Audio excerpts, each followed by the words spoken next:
मसला blood pressure का तेज़ हो जाना। ये किस वजह से ज़्यादातर तेज़ होता है, उसकी वजूहात क्या है।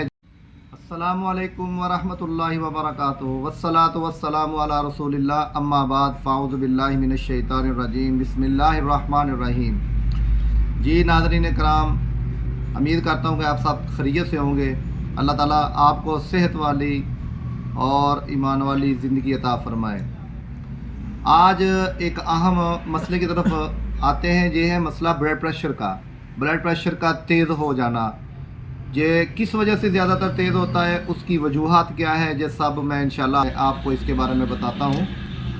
ब्लड प्रेशर का ज़्यादातर जो तेज़ होना है ना, आजकल जो सबसे ज़्यादा बीमारी आ रही है वो ब्लड प्रेशर की, वो सिर्फ खाने की वजह से है। हम ज़्यादातर खाना, चटपटी चीज़ें इस्तेमाल करना, इसके अलावा और तेल ऑयल वाली चीज़ें ज़्यादा इस्तेमाल करना, जिसको कहते हैं हम शवारमा, बर्गर, और इसके अलावा पराठा हो गया और चावल वगैरह हो गए। इनकी वजह से ब्लड प्रेशर बहुत ज़्यादा तेज़ होना शुरू हो जाता है। अगर इसकी सही तशख़ीस हो जाए तो इसका इलाज बहुत आसानी के साथ हो जाता है। अगर इसकी तशख़ीस सही ना हो तो इसका इलाज फिर किस तरह ठीक तरीके से होगा। इसके अलावा दिमाग में जब तेज़ी आ जाती है, कोई किसी मसले की तरफ कोई मसला बहस कर रहा होता है और दिमाग में तेज़ी आ जाती है, उसकी वजह से भी ब्लड प्रेशर तेज़ हो जाता है। दिल की शरीयानों में जब खून ज़्यादा गर्दिश करना शुरू करते, यानी कि तेज़ी के साथ गर्दिश करे, उसकी वजूहात ये होती है कि वो उसका गर्दिश करने की वजूहात ये है कि वो खून गाढ़ा हो जाता है। खून गाढ़ा होने की वजह से ब्लड प्रेशर तेज़ हो जाता है और इसको खून को कम करना चाहिए, यानी कि पतला करना चाहिए। इसके बारे में इंशाल्लाह नुस्खा मैं आपके साथ शेयर करूंगा कि खून को किस तरह पतला किया जा सकता है। इसके अलावा जिगर के फेल की वजह से भी होता है। बाज़ दफ़ा ऐसा होता है कि कोई चीज़ वगैरह किसी ने खाई होती है, ठंडी चीज़ खा लेता है और जिगर का फेल बहुत तेज़ी के साथ गर्दिश करता है। जब तेज़ी के साथ वो गर्दिश करे, उसकी वजह से भी ब्लड प्रेशर तेज़ हो जाता है। और इसके अलावा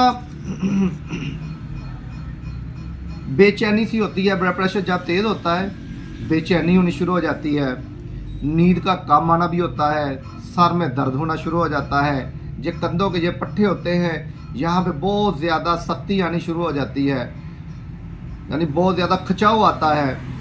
इसके अलावा दिल के ऊपर बोझ सा भी होता है। यानी कि ये सब परेशानियाँ ब्लड प्रेशर की है। ब्लड प्रेशर को कम करने के लिए आपके साथ जो मैं नुस्खा शेयर करने जा रहा हूँ, आप ये नुस्खा बनाएं। इंशाल्लाह ये नुस्खा बनाएं, इस्तेमाल करना शुरू करें, बहुत जल्द आपका ब्लड प्रेशर नॉर्मल होना शुरू हो जाएगा। आपको कोई और दवाई खाने की ज़रूरत नहीं पड़ेगी। जैसे कि आप कोई चीज़ वगैरह खाते हो, कोई दवाई वगैरह खाते हो, उसके साथ वो मुसलसल इस्तेमाल करना पड़ रही होती है। अभी मैं ब्लड प्रेशर की दवाई खाऊंगा तो मेरा ब्लड प्रेशर कम होगा, वरना ब्लड प्रेशर कम नहीं होगा। इनके लिए जो मैं एक नुस्खा पेश करने जा रहा हूँ, ये नुस्खा आप नोट करें, इसको बनाएं, इसको इस्तेमाल करें, इंशाल्लाह बहुत ज़्यादा फ़ायदा होगा।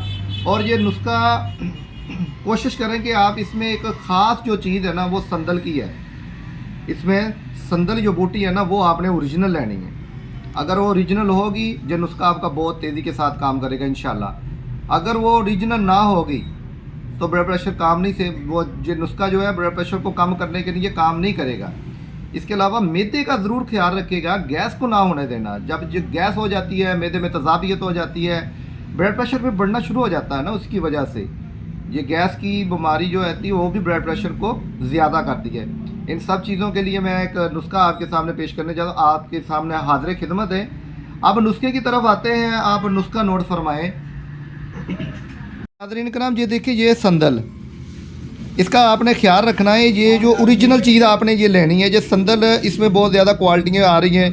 ये जो ओरिजिनल संदल होता है उसके अंदर खुशबू भी होती है और इसके अलावा ये थोड़ा सा महंगा भी होता है, तकरीबन 200-250 के करीब तोला मिलता है। ये आप इसको ले लें, 1 तोला ये संदल है, 1 तोला इसको लें। संदल का बुरादा भी इसको कहते हैं और संदल की लकड़ी भी कहते हैं, जो भी है, यानी कि ये संदल लेना आपने।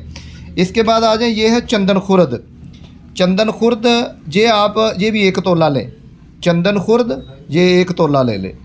इसके बाद आ जाए, ये है काली मिर्च, मिर्च स्याह, ये आधा तोला लें हैं आपको, आधा तोला स्याह मिर्च। उसके बाद आ जाए ये है अजवैन खरासानी। अजवैन खरासानी जो दो चार किस्म की अजवैन होती है। अजवैन खरासानी आपने सिर्फ ये भी 1 तोला ले लें। अजवैन खरासानी ये 1 तोला लेने, ज़रा गौर से देखें। ये अजवैन खरासानी, इसका जो दाना होता है ना थोड़ा सा चिपका सा होता है, ये आप ले लें 1 तोला। इसके बाद आ जाए ये है तुरबद सफ़ेद। तुरबद सफ़ेद भी आप 1 तोला ले लें। इसके बाद आ जाए ये है छोटी इलायची, ये आधा तोला लें। इन सब चीज़ों को आप अच्छे तरीके के साथ ग्राइंड कर लें और सुबह शाम खाना खाने से पहले आधा घंटा पहले एक बड़ा कैप्सूल इस्तेमाल करें, इंशाल्लाह फ़ायदा होगा। इसके अलावा इस बात का ज़रूर ख्याल रखें कि ये ज़्यादातर ना मर्द हजरात में ये मर्ज़ बहुत ज़्यादा पाई जा रही है। मर्द हजरात में, बच्चों में ये बहुत ज़्यादा कम है, और इसके अलावा औरतों में भी ये मर्द जो होती है वो बहुत ज़्यादा कम होती है। औरतों में ज़्यादातर हैज़ सही तरीके से ना आना, कम आना, ज़्यादा आना, यानी कि उस वजह से भी ये मर्द हो सकती है, लेकिन ज़्यादातर ये ना मर्द हजरात में ये बीमारी पाई जाती है। और इसको ज़्यादा अच्छे तरीके के साथ इन सब चीज़ों को ग्राइंड करें, उसके बाद इसको इस्तेमाल करें। तब तक के लिए इजाज़त दीजिएगा। इंशाल्लाह अगले वीडियो के साथ जल्द हाजिर होंगे। अल्लाह हाफिज़।